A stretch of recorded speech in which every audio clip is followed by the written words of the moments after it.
Prime time में आप सभी का स्वागत है। मैं हूं आपके साथ नीरू शर्मा। प्राइम टाइम में आगे बढ़ने से पहले आइए नजर डालते हैं इस वक्त की प्रमुख सुर्खियों पर। जम्मू कश्मीर के उपराज्यपाल मनोज सिन्हा ने आज दीवाने आम मुबारक मंडी जम्मू में राष्ट्रपिता महात्मा गांधी की पुण्यतिथि पर आयोजित स्मरणोत्सव कार्यक्रम में लिया भाग और उन्हें श्रद्धांजलि दी। सीआरपीएफ की 18वीं बटालियन ने सिविक एक्शन प्रोग्राम के तहत कुपवाड़ा में निःशुल्क चिकित्सा शिविर का किया आयोजन। एसआरएम वेलकीन सहायक क्षेत्रीय परिवहन कार्यालय सोपोर के सहयोग से सड़क सुरक्षा जागरूकता का आयोजन किया गया।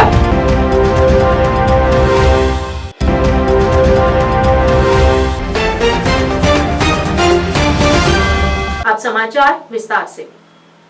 उपराज्यपाल मनोज सिन्हा ने गांधी ग्लोबल फैमिली द्वारा आयोजित शांति दूत सम्मेलन में पूज्य बापू को उनकी पुण्यतिथि पर श्रद्धांजलि अर्पित की और उन्हें सभी शहीदों को भी याद किया। इस मौके पर उन्होंने यहां पर मौजूद लोगों को संबोधित किया। अपने संबोधन में उन्होंने कहा कि आज हम उन सभी नेताओं, सेनानियों और शहीदों की स्मृति में भी अपना सिर झुकाते हैं जिन्होंने भारत की स्वतंत्रता के लिए खुद को समर्पित कर दिया। सत्य और अहिंसा के सिद्धांत और मूल्य जिनके लिए गांधी जी हमेशा प्रतिबद्ध थे, समय और स्थान से वे परे हैं। वे आज भी उतने ही प्रासंगिक हैं जितने उनके जीवन काल में थे। उन्होंने मतभेदों के शांतिपूर्ण समाधान और प्रत्येक भारतीय की भलाई के लिए हमारा मार्गदर्शन किया है। प्यारे बच्चों, पूज्य बापू की पुण्यतिथि पर सबसे पहले मैं उन्हें श्रद्धांजलि अर्पित करता हूँ तथा शीश झुकाकर उन्हें नमन करता हूँ। स्वतंत्रता संग्राम में गांधी जी के मार्ग पर चलने वाले उन सभी महान विभूतियों के त्याग तथा बलिदान को ही आज मैं शहीद दिवस के अवसर पर नमन करना चाहता हूं। विशेष रूप से गांधी ग्लोबल फैमिली तथा पद्मश्री डॉक्टर एसपी वर्मा जी और उनके सभी साथियों के प्रति बापू के आदर्शों को जन जन तक पहुंचाने के लिए हृदय से कृतज्ञता भी ज्ञापित करता हूं। मित्रों, जैसा आप जानते हैं, सत्य और अहिंसा के सिद्धांत जिनके प्रति बापू सदैव प्रतिबद्ध थे, वो समय तथा भौगोलिक सीमाओं से परे वह मूल्य आज भी उतने ही प्रासंगिक हैं जितने गांधी जी के जीवन काल में थे। और मैं समझता हूं उनके उल्लेखनीय आदर्श हमें वास्तव में एक विकसित भारत के निर्माण के लिए रोड मैप प्रदान करते हैं। ये गांधी ग्लोबल फैमिली के प्रमुख श्री एसपी वर्मा जी और उनकी टीम गांधी जी की पुण्यतिथि पर हर वर्ष बड़ा कार्यक्रम आयोजित करते हैं। इस बार शांति दूतों का सम्मेलन आज की तारीख पर उस समिति ने किया। जम्मू और कश्मीर दोनों क्षेत्रों से बड़ी संख्या में जिम्मेदार नागरिक, समाज के प्रबुद्ध वर्ग के लोग और स्कूली बच्चे आए। मैं समझता हूं कि जम्मू कश्मीर देश और दुनिया में सही रास्ता बापू के मार्ग पर ही चलकर हम प्राप्त कर सकते हैं। शांति, सद्भाव और विकास जो लक्ष्य है उसे बापू के रास्ते पर ही चलकर प्राप्त कर सकते हैं। सीआरपीएफ की 18वीं बटालियन ने अपने चल रहे सिविक एक्शन प्रोग्राम के तहत कुपवाड़ा के वाटरगाम में निःशुल्क चिकित्सा शिविर का आयोजन किया। इस पहल का उद्देश्य स्थानीय निवासियों को निःशुल्क चिकित्सा जांच, विशेषज्ञ स्वास्थ्य परामर्श और दवाओं के वितरण सहित आवश्यक स्वास्थ्य सेवाएं प्रदान करना रहा। इस शिविर में बड़ी संख्या में स्थानीय लोगों ने बढ़ चढ़कर भाग लिया। शिविर में सीआरपीएफ के डॉक्टरों ने उपस्थित लोगों से निर्धारित दवाओं का सही तरीके से पालन करने का आग्रह किया। साथ ही चेतावनी दी कि जागरूकता की कमी के कारण दवाओं का गलत उपयोग स्वास्थ्य की स्थिति को खराब कर सकता है। सीआरपीएफ की 18वीं बटालियन ने जन कल्याण के प्रति अपनी प्रतिबद्धता की पुष्टि की और भविष्य में इस तरह की पहल के माध्यम से सामुदायिक स्वास्थ्य को बढ़ाने के लिए निरंतर प्रयास करने का आश्वासन दिया।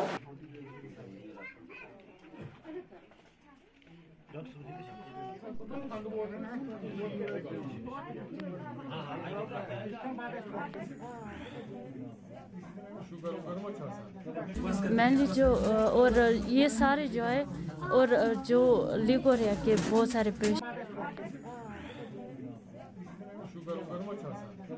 मैंने जो और ये सारे जो है और जो लिगोरिया के बहुत सारे पेशेंट। इधर आज सीआरपीएफ के 98 बटालियन ने जो कैंप लगाया था, इन्होंने लोगों का समस्या समझ लिया है कि ये गरीब गांव है, इसमें हम कैंप लगाएंगे। ठंड की वजह से जो लोगों को मुश्किलात का सामना करना पड़ रहा है, खांसी, इसी की वजह से सीआरपीएफ के 98 बटालियन ने इधर कैंप लगाया था। ये वो इलाका है, इधर कभी फौज के साथ बात करने को नहीं चाहते थे, लोग डरते थे, पहले इतना डरते थे। आज आप देखो ये कितना अच्छा माहौल बन गया कि लोग फौज के साथ कैसे मिल रहे हैं, मिठाई खा रहे हैं, पकोड़े खा रहे हैं, चाय पी रहे हैं इकट्ठे बैठ के। ये देखिए, ये बहुत अच्छी बात है। हमारे गांव में इन्होंने कैंप लगाया, बहुत अच्छा हो गया, ये बहुत अच्छा प्रोग्राम है।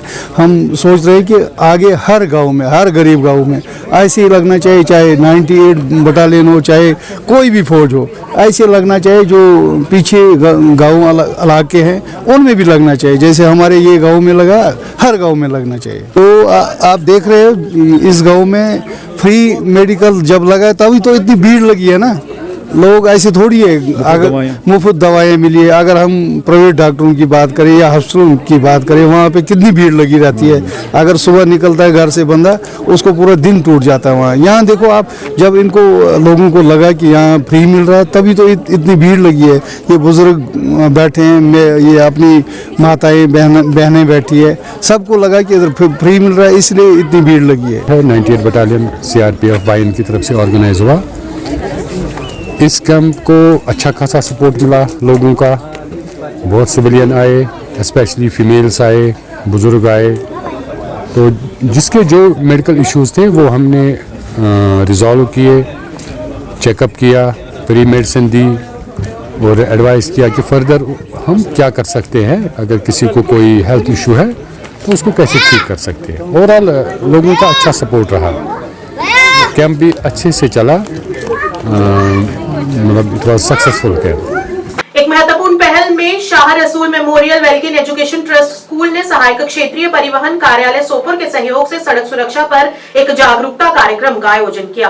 कार्यक्रम के दौरान एआरटीओ मोज़ेम अली ने छात्रों को सड़क सुरक्षा के महत्व के बारे में शिक्षित किया और कैसे व्यक्ति सुरक्षित ड्राइविंग में योगदान दे सकते हैं और दुर्घटनाओं को रोक सकते हैं, इस पर अहम जानकारी दी।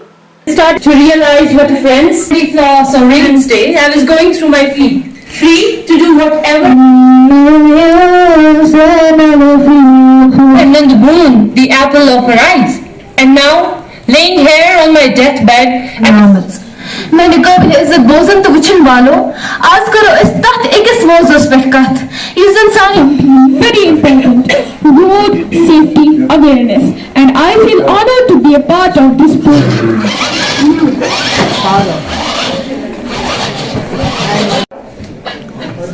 अरे बेटी क्या हुआ, क्यों रो रही हो? झाड़ देती है, जिंदगियों को तबाह कर देती है। आज का दौर तेजी से बदल रहा है, तरक्की के साथ साथ ट्रैफिक के मसाइल भी बढ़ते जा रहे हैं। The last 2 to 3 seconds for a vehicle to stop, ठीक है? तो अगर हम ये चीजें नहीं करते हैं, एक बच्चे ने स्पीच में कहा कि we should give proper respect to the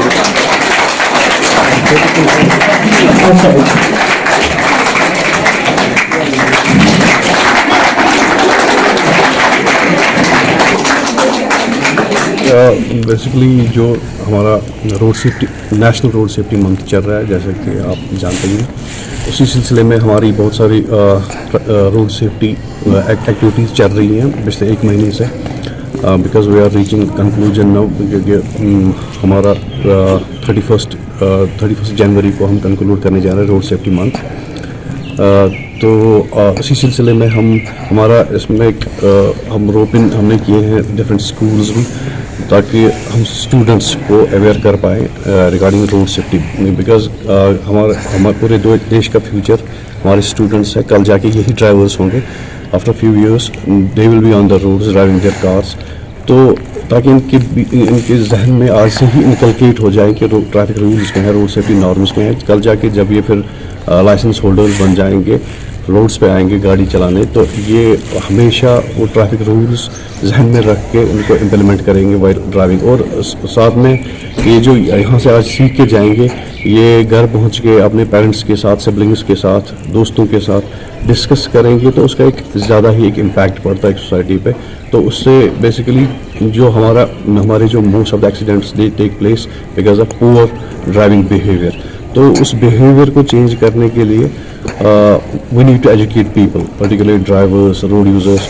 तो उसमें लेकिन एक बच्चों का, स्टूडेंट्स का, यूथ का एक बहुत बड़ा रोल है, क्योंकि जब वो बोलेंगे, जब ये यहाँ से जाकर घर में अपने पेरेंट्स के साथ, सिबलिंग्स के साथ, दोस्तों के साथ डिस्कस करेंगे, तो उससे एक इम्पैक्ट पड़ता है। तो ये जो एक प्रोसेस है changing poor driving behaviour, it's a process. So and we can change it only through education. तो इसी सिलसिले में यहाँ पे जो भी हमने एक्टिविटीज़ की, यहाँ पे ऐसे कंपटीशन हुआ ऑन रोड सेफ्टी, यहाँ पे एक क्विज हुआ ऑन रोड सेफ्टी, यहाँ पे बहुत सारे स्पीकर्स जिसमें स्टूडेंट्स भी थे उन्होंने speech the on road safety. तो मैं आई एम श्योर कि जितने भी बच्चे जिनने पार्टिसिपेट किया, तो इनके एक जहन में एक जब भी वो कल जाके रोड्स पे आएंगे, गाड़ियाँ चलाएंगे, वो बिल्कुल डेफिनेटली वो इम्प्लीमेंट करेंगे ये सारे जो यहाँ पे वो सीख के गए। अब समाचार विस्तार से। डीसी बड़गाम अक्षय लाबरू ने आज बड़गाम में मल्टीपर्पज कम्युनिटी हॉल के निर्माण स्थल का दौरा किया और निर्माण कार्य की प्रगति का आकलन किया। उनके साथ सीपीओ बड़गाम इरफान गिरी, कार्यकारी अभियंता R&B बड़गाम तथा अन्य भी उच्च अधिकारी मौजूद रहे। उन्होंने अधिकारियों और इंजीनियरों को गुणवत्ता और कारीगरी के उच्च मानकों को सुनिश्चित करने का निर्देश दिया। समय पर पूरा होने के महत्व पर जोर देते हुए उन्होंने संबंधित विभागों को ये सुनिश्चित करने का निर्देश दिया कि परियोजना निर्धारित समय सीमा के भीतर पूरी हो। उन्होंने निर्माण दिशा निर्देशों का सख्ती से पालन करने और संसाधनों के इष्टतम उपयोग की आवश्यकता पर भी बल दिया।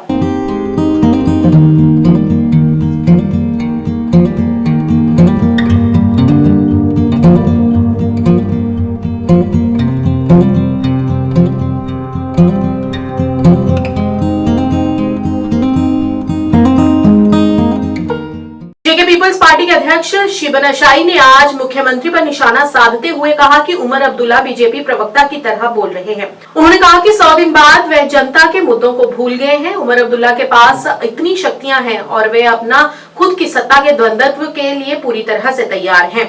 शिबन अशाई ने कहा कि लोगों के अधिकारों के लिए मिलजुल कर हमें लड़ना होगा। अमित शाह की जो अभी हुकूमत चल रही है सेंटर पे, उनसे कोई मुकाबला करने की जरूरत नहीं है। स्टेट रोड अपने आप आ जाएगा। मैं याद दिलाना चाहता हूं कश्मीर की आवाम को भी आपकी वसादत से कि एक मंशूर हमारे हाथ में भी है। हम कुछ नहीं भूले इसमें से, ना हम मसले कश्मीर को भूले हैं, ना 370-35 को भूले हैं, ना अपने लोगों की आज जो हालत हो रही है पिछले 3-4 महीने से। हम नहीं चाहते थे कि उनकी तनकीद करें, but we gave them ample time. अब करीबन 6 महीने भी होने को आए इस हुकूमत को, और आए दिन आप इनके बयान सुन रहे हैं। आपने सुना, आपको याद ही होगा, कुछ हफ्ते पहले नरेंद्र मोदी भी यहाँ आए थे और उमर साहब को बादल छटते हुए नजर आ गए उस वक्त। हम ये याद दिलाना चाहते हैं फारूक अब्दुल्ला को, ये जो वादे आपने किए हैं प्री 1953 स्टेटस, जो आपने वादे किए हैं कि जो मंशूर में आपके हैं कि 35 से 370 को आप वापस लाएंगे, ये कोई ऑप्शनल चीज़ नहीं है। This is a pledge he has made to the people of Jammu and Kashmir. ये ना हुए कि पिछले 2-2.5 महीने से हम खामोश क्या रहे। हमने सोचा कि कोई इन पे प्रेशर ना रहे अपोजिशन का, कोई ये ना सोचे हम अनजस्टिफाइबली इनकी तनकीद कर रहे हैं, इनको काम नहीं करने दे रहे। 6 महीने हो गए और हर दिन हमारे जो वजीर आला है उमर साहब, वो बीजेपी की तारीफें कर रहे हैं। अगर आपको बीजेपी से इतना ही लगाव है तो आप मिन जुमला जो है एनडीए ज्वाइन कर लीजिए। इलेक्शन से पहले आपकी एक जबान थी, इलेक्शन से बाद आपकी दूसरी जबान है। बठिंडी सुंजवा में बुलडोजर चलाए गए। कल ही के दिन आपने देखा 2-3 दिन पहले गांदरबल में क्या हुआ। क्या इसके लिए लोगों ने आपको एतमाद दिया? फारूक अब्दुल्ला कभी ये ना समझे कि कश्मीर के लोग उनको माफ करेंगे कि अगर वही हाल वो करे जो 2014 में हुआ। कुछ ऐसे मुनाफिकीन थे हमारे में से जिन्होंने 2014 में धोखा दिया कश्मीर की आवाम को, और आज ये उन्हीं के कदमों में चलने की कोशिश कर रहे हैं। It is not an option for you to defend the people of Jammu and Kashmir. आपने हम लोगों के सामने ये प्लेज दिया है कश्मीरियों को कि आप 53 स्टेटस वापस लाएंगे। I want to ask their spokesperson जिन्होंने आज वो बयान दिया है कि नेक्स्ट सेशन ऑफ पार्लियामेंट में आ जाएगा। 6 महीने से हर दिन हम कसीदे सुन रहे हैं नरेंद्र मोदी और अमित शाह के नाम पे। ये कौम कोई यतीम और यसीर नहीं हुई है, और अल्लाह ताला के फजलो करम से इस कौम को कभी हम यतीम नहीं होने देंगे। Daud Khan memorial cricket tournament का फाइनल मैच गांव पोथ सुरनकोट में खेला गया। इस अवसर पर मुख्य अतिथि के रूप में सुरनकोट विधानसभा के सदस्य चौधरी मोहम्मद अकरम उपस्थित रहे। उन्होंने खेल में भाग लेने वाली दोनों टीमों को पुरस्कार भी वितरित किए तथा उनकी हौसला अफजाई भी की। उन्होंने अपनी ओर से बल्ले वितरित किए और मीडिया प्रतिनिधियों से बातचीत करते हुए उन्होंने पोथ अपर में जल्द ही खेल का मैदान बनाने का भी आश्वासन दिया। उन्होंने युवाओं से अपील की कि वे खेलों को अपनाएं ताकि वे समाज में फैल रही बुराइयों से बच सके।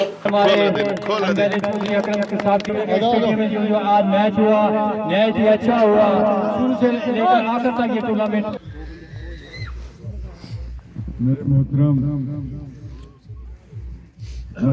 अकर साहब, आज आपका एक दौरा जो कोठा अपर में हुआ तो यूथ ने भी आपका बड़ा इस्तेमाल किया, तो एक मैच जो आपने उसकी ओपनिंग भी कराई और उसके बाद इनामात भी बांटे, तो किस तरह से देखते हैं? जी, आपका बड़ा शुक्रिया। बिस्मिल्लाहिर्रहमानिर्रहीम। मैं यहाँ लेट दाऊद पठान साहब के नाम पर एक यहाँ इसका क्रिकेट इसका टूर्नामेंट रखा था, उसके लिए मुझे यहाँ बुलाया। मैं इन अपने नौजवानों का शुक्रगुजार हूँ और ये चीज़ें होनी चाहिए, मैच अच्छे होने चाहिए। अब इसीलिए मैं यहाँ आया हूँ और मैं सबको मुबारकबाद देना चाहता हूँ और ख़ासकर इसको आज़ाद खान साहब को कि ये स्पोर्ट्स में भी बहुत ज़्यादा अपनी दिलचस्पी जो है वो रखते हैं। तो दूसरे यहाँ मैंने देखा कि प्ले फील्ड नहीं है, तो मैं यकीन दिलाता हूँ इंशाल्लाह कि इनको अच्छी सी यहाँ प्ले फील्ड जो है वो मैं बना के दूँगा। और मैं यही अपील करता हूँ कि हमारे बच्चों को इसकी खेल की तरफ जाना चाहिए, क्योंकि हमारे बच्चे जो हैं वो किसी ऐसे रास्ते पे निकल पड़े हैं कि खुदा हमें माफ रखे। प्राइम टाइम के आज के इस अंक में इतना ही। नया अंक लेकर फिर हाजिर होंगे, तब तक के लिए दीजिए इजाजत। नमस्कार।